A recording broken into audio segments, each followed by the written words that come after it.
Joining us now is Oluwole Osaseuzi, a former director of voter education and publicity of the Independent National Electoral Commission, INEC. Mr.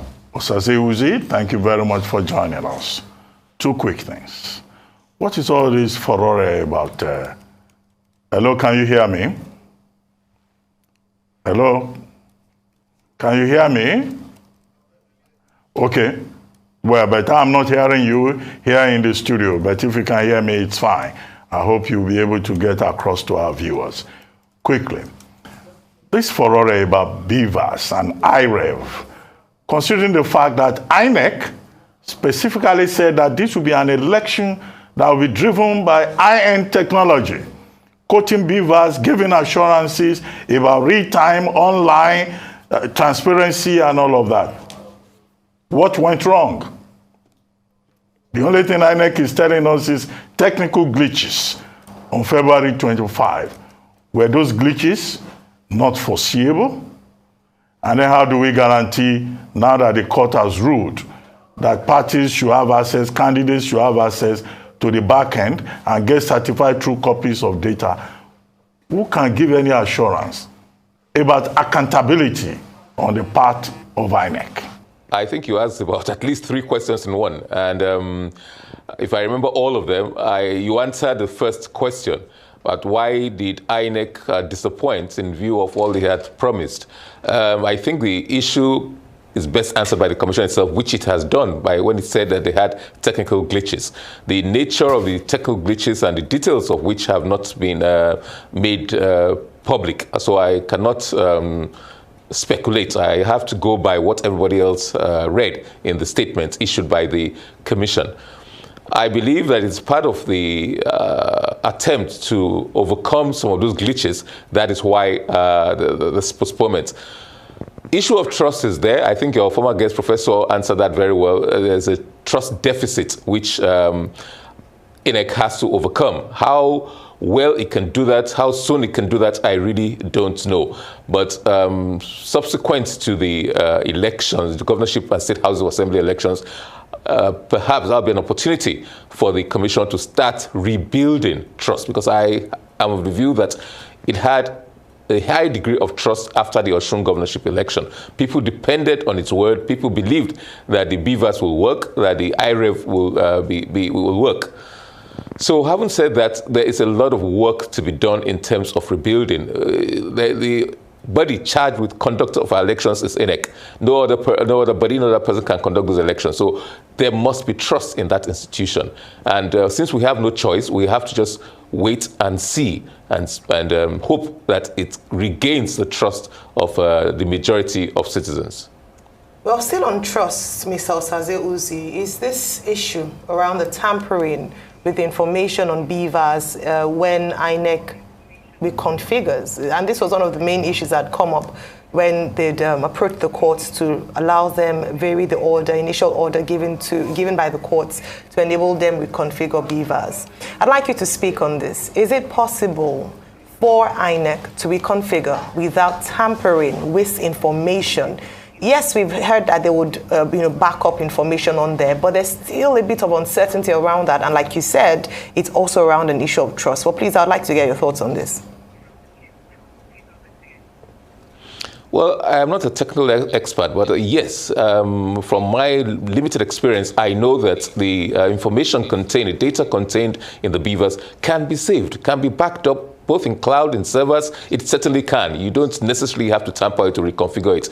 People have to understand what reconfiguration means or what it consists of. I know, for example, that these machines were configured to start at about 8:30 on a certain day, the last election day, 28th of February. Now, to use it for another election, you have to configure it for the specific date of the election. And you cannot start before that particular time. Elections, polls open at 8:30. So if you configure it to start at 7:30, it probably will not start because unless you configure it to start at that time. I think it's a question of trust as well. Figures should not be, accreditation figures or no figures should be put into the BVAS until the time limited for opening of polls.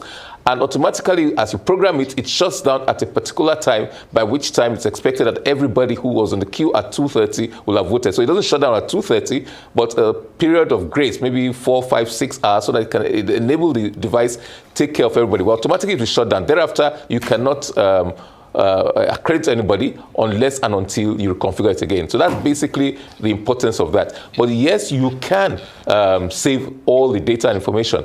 The interesting thing is that Dr. Onyechi Ikpeazu was in the Osun governorship election petition as well. So his own experience there, I'm sure, informed, who is now counsel to the Labour Party, informed his caution when he did say explicitly that, look, he has had some experience, and that is true, because in Osun, some of the data had not been synchronized between the BVAS and the back end and the servers.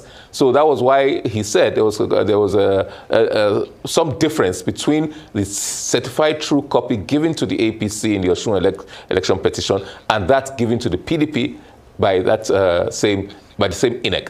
So one has to be extremely careful, and I'm happy, and it's usual for the courts to allow all interested parties, not just the petitioner, but also the respondents, any party to the petition, to have access so that they can watch the process, can monitor the process, and they get all the information and data that they require without tampering, and while preserving the integrity of that data and the availability of this device to be used for subsequent elections. All right.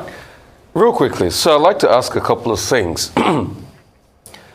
We have a little background in tech. I can speak for myself. This will be done remotely. Yes. It's not that you will go and take all the 176,000 BVAS and be touching them one by one for recovery. No.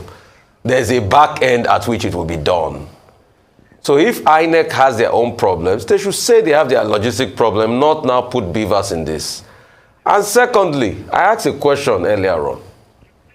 The same INEC that gave 2 different certified true copies to 2 different political parties in Osun State, how are we to trust that they will not give 1 certified true copy to Labour, 1 certified true copy to APC, 1 certified true copy to PDP that is different? Because the same INEC that claims that, oh, we have backed it up in our server and we give certified true copy, but in Osun State gave different certified true copies, which is contemptuous already. I'd like you to comment on this, Al. These questions are always more than one rolled into one. It's so difficult to separate them. Issue of trust. Issue of trust. As to whether this can be configured remotely, I honestly don't know. As I said, I don't know how that background in tech, but I believe each one also has to be configured independently as well, because the data in one is not the same data in the other. There are 176,606, I believe, that were used in the last election. You have to, from my sources, these things were brought, because of the court order, they were brought to Abuja. Some of these things probably would have done in the respective states, but they had to be centrally brought to Abuja. That is not that presents a logistic challenge in itself. And each one, there are software issues that can be common to all, but the data in each BVAS is specific to the polling unit. So you have to touch each one individually. I may be mistaken, but maybe you get an expert in ICT to deal with that. But as to the question of trust and CTCs, look, I can only tell you what is in public domain. The commission in the Osun petition did explain this, Rufai. It said, I don't know, it said, and look, the CTC given to APC was yes from the back end, from the server. They requested and were given a certified true copy of the back-end CTC. Now, all the data apparently had not been synchronized between the primary device, which is the BVAS, and the server. The BVAS transfers or transmits the data to the server. But as at the time, APC applied first. As at the time it applied, apparently all had not been, they had not synchronized. The mistake there, and it's a serious one, is that they did not put any caveats in the certified true copy they gave to the APC. So by the time the PDP came, they were given a certified copy, but this was after the synchronization. Synchronization there is a technical word to ensure that all the data in the device, primary device, have entered and hit the server. Sometimes you use things, you transfer or transmit data from maybe it's your phone, which is a small to a back end to another phone. When you transmit that data, sometimes not all of it goes, or sometimes it takes time for it to transmit, to be transmitted into the back end that you're trying to do. That is the explanation offered by the commission. And that's my understanding. That was what was stated in the court documents which I've read. How correct? How do you trust these people based on that one? It's whether you believe that that is what happened, or it's not what happened. I cannot say, neither can you. I don't know, but that's the explanation offered. Well, thank you very much for your time today, Mr. Oluwole Osaze-Uzi, former Director of Voter Education and Publicity at INEC.